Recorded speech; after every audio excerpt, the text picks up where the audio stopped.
আপনাদের ভুল হচ্ছে। আপনারা একটা নির্দোষ ছেলেকে দোষী বলে প্রমাণ করার চেষ্টা করছেন, কারণ এটা আপনাদের কাছে খুব সোজা রাস্তা। একটা ছেলে যে ক্ষমতাবান বাড়ির ছেলে নয়, বড়লোক বাড়ির ছেলে নয়, তার কোনো ব্যাকগ্রাউন্ড নেই, তাকে অ্যান্টি সোশ্যাল বলে দাগিয়ে দেওয়াটা তো খুব সোজা, আপনাদের কোনো পরিশ্রম করতে হয় না। বৌদি প্লিজ তুমি কিছু একটা করো, একে তো আটকানোই যাচ্ছে না। কি বলবো উপলদা, দুদিন আগেও কিন্তু আমার মেয়ে বলেছে যে আমার মায়ের খুনিকে আমি ছেড়ে কথা বলবো না, ছেড়ে দেবো না। তিথি, দুদিনে এমন কি ঘটে গেল রে, তুই একেবারে পাল্টে গেলি? কি ঘটে গেল আমি তো সত্যিই বুঝতে পারছি না। কি এমন দেখলি তুই? আর তুই যদি কিছু দেখেও থাকিস, সেই দেখাটাই তো শেষ কথা নয়। এমনও তো হতে পারে তুই যেটা দেখেছিস সেটা সাজানো, সত্যি নয়। আমি যেটা দেখেছি সেটা কিছুতেই সাজানো হতে পারে না মা। আমি যা দেখেছি, যা শুনেছি সেটা একদম ঠিক, এর মধ্যে কোনো ভুল নেই। ঠিক আছে, আমার দেখা, আমার শোনা আমার কাছে থাক। আর আপনারা ঐতিহ্যকে কোর্টে প্রডিউস করবেন তো করুন, আমি ঐতিহ্যের জামিনের জন্য চেষ্টা করব, আর ঐতিহ্যের হয়ে লড়ার জন্য একজন অনেস্ট লয়ার দেব। দেখি শেষ পর্যন্ত যুদ্ধটা কোথায় গিয়ে দাঁড়ায়। আচ্ছা, আমি শুধু এইটুকুই বলতে এসেছিলাম, তবে আপনার মেয়ের কিন্তু বিপদ কাটছে না। ওকে একটু দেখবেন, এইভাবে একজন অ্যান্টি সোশ্যালের হয়ে গলা ফাটালে ও যে এর মধ্যে জড়িয়ে পড়বে না, বা ওকে যে এই র্যাকেটের মধ্যে ঢুকিয়ে দেওয়া হবে না, তার কিন্তু কোনো গ্যারান্টি নেই। চলি।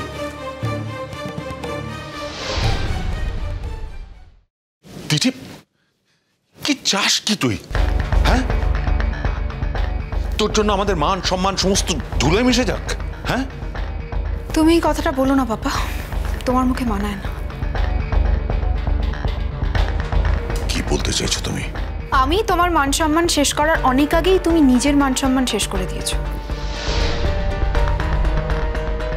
অতএব এখন এই কথাটা বলো না যে আমি তোমার মান সম্মান শেষ করেছি।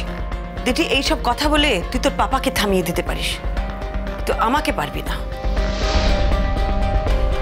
আমারও জানিস তো আজকে মনে হচ্ছে যে আমাদের পরিবারের মান সম্মান নিয়ে তুই আর ছিনিমিনি খেলছিস। আমার জীবনটা নিয়ে কেউ ছিনিমিনি খেলছে মা, আর আমি আমার জীবনটা শক্ত হাতে ধরার চেষ্টা করছি।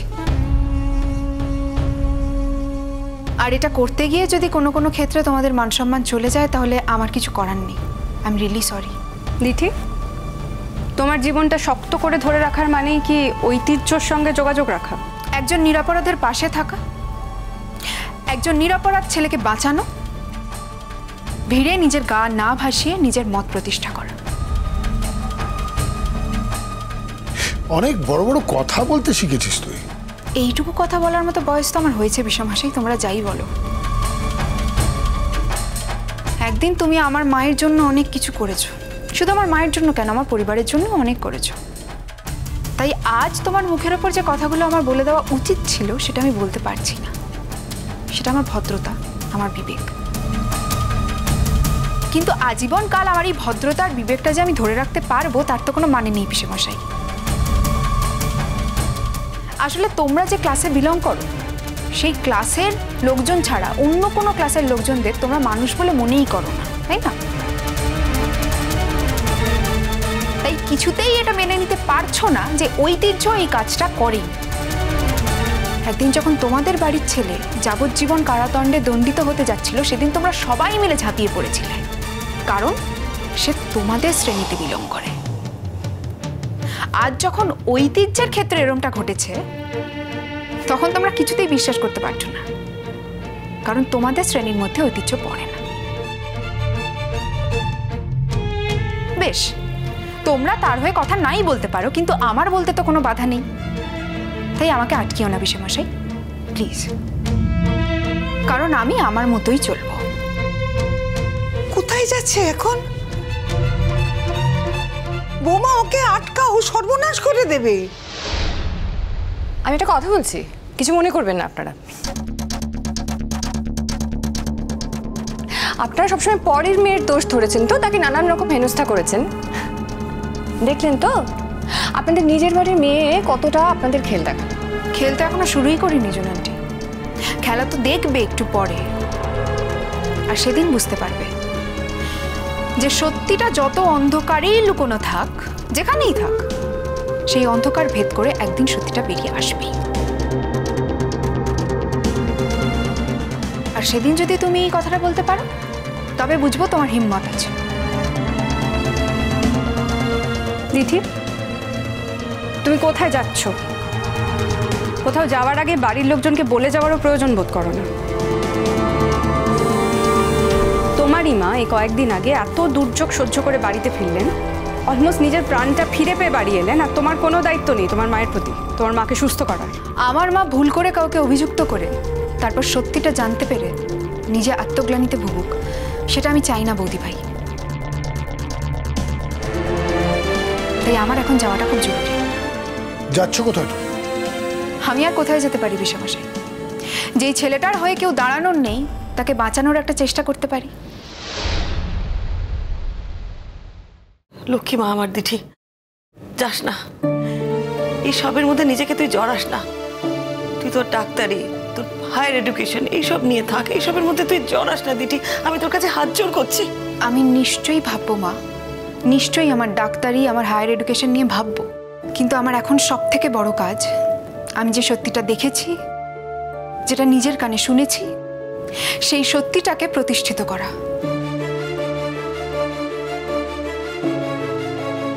সারা পৃথিবী একদিকে গেলেও আমি অন্যদিকে থাকব।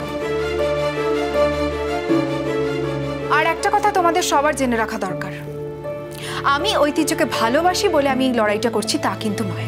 ঐতিহ্যের জায়গায় যদি অন্য কেউ থাকতো আর তার ওপর যদি জোর করে অপরাধ চাপিয়ে দেওয়া হতো, তাহলেও কিন্তু আমি এই একই কাজ করতাম। তার মানে তুমি স্বীকার করলে যে তুমি ওই অ্যান্টি সোশ্যাল ছেলেটাকেই ভালোবাসো, তাই না? কেন, তোমরা আগে কেউ এই কথাটা জানতে না? হ্যাঁ, আমার ওর ওপর সংশয় হয়েছিল, আর যখন সংশয় হয়েছিল তখন আমি আক্ষেপ করেছিলাম যে আমি ওকে ভালোবেসেছিলাম। আজ আমি বুঝতে পেরেছি যে আমার ভালোবাসাকে ও কোথাও ছোট করেনি, কোথাও মলিন করেনি, বরং নিজে মলিন হয়েছে, নিজে ছোট হয়েছে, নিজে অন্ধকারের দিকে চলে যাচ্ছে, শুধুমাত্র আমাকে ভালোবেসে। ও জীবনে অনেক কিছু পায়নি, ওই কাজটা করতে পারল। আর আমি তো জীবনে এত কিছু পেয়েছি, এত কিছু পেয়েও আমি ওর পাশে দাঁড়াতে পারবো না, তা কি হয়? আমাকে এখন ঐতিহ্যের ব্যাপারে ছুটোছুটি করতে হবে না। আর তুমি তো জানো তোমার মেয়েকে, এই কাজটা আমি করবই। তোমরা ছোটদা ভাইয়ের বিয়েতে আনন্দ করার অনেক লোক পাবে, তোমরা সবাই ছোটদা ভাইয়ের বিয়েতে মন খুলে আনন্দ করো। আমার জীবনে যখন আনন্দ করার দিন আসবে তখন আমি আনন্দ করব। মন খারাপ করো না মা, আমি যাতায়াতের মধ্যে থাকবো। আমার তো এখন কম কাজ নয় মা, ডাক্তারি করতে হবে, টাকা পয়সা জোগাড় করতে হবে, ঐতিহ্যের জামিনের জন্য ব্যবস্থা করতে হবে, লয়ার ঠিক করতে হবে, আর কোর্টে সওয়ালের সময় আমাকে প্রত্যেক দিন উপস্থিত থাকতে হবে। তাই ছোটদা ভাইয়ের বিয়েতে আনন্দ করার উপায় আমার আর রইল না মা, কিছু মনে করো না। আমার এই দুর্যোগটা যখন আমার একারই দুর্যোগ, তখন আমাকে একাই সামলাতে হবে। তোমরা সবাই মিলে বরং ছোটদা ভাইয়ের বিয়েতে খুব আনন্দ করো। আসছি।